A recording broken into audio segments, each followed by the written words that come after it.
Hardcore Sim Racing.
Salut à tous, bienvenue sur cette vidéo review du Race Rally Sim Shifter.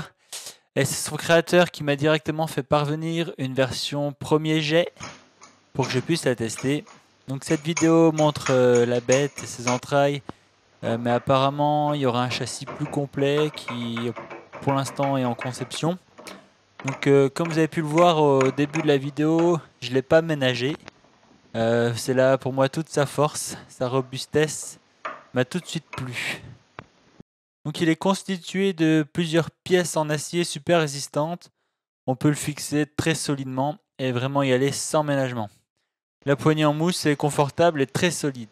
En fait, elle me fait penser à ce qu'on peut trouver sur les machines dans les salles de sport. On peut régler la dureté en resserrant ou en desserrant deux vis. Moi, je suis parti sur un réglage moyen qui m'a donné le meilleur feeling à mon goût. Niveau fixation, on utilise des boulons. Donc il y a des trous en dessous, sur les côtés, un peu partout, pour fixer vraiment comme on veut. Personnellement, j'ai mis du frein filet, c'est une sorte de colle pour fixer les écrous. Sinon, on peut utiliser des boulons auto-freinés type nil stop.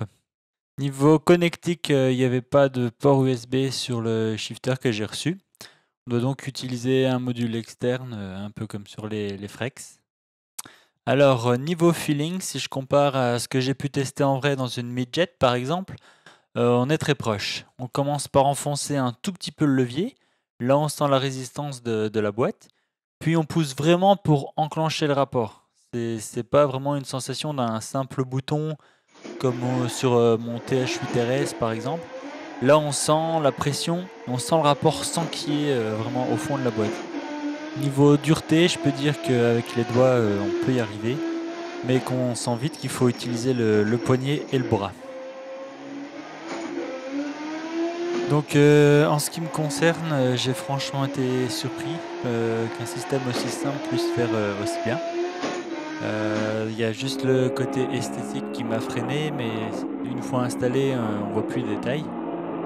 Une version fermée, ce serait quand même mieux, c'est sûr. Bon, a priori, ça devrait arriver avec aussi un module USB externe dans une boîte ou intégré au système.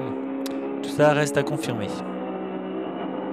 Côté tarif, il faut quand même sortir une centaine d'euros. Par contre, vous pouvez déjà économiser les frais de port si vous êtes en France, si vous précisez lors de l'achat que vous venez de ma part. Voilà, c'est un petit geste sympa de la part de Radu, son constructeur.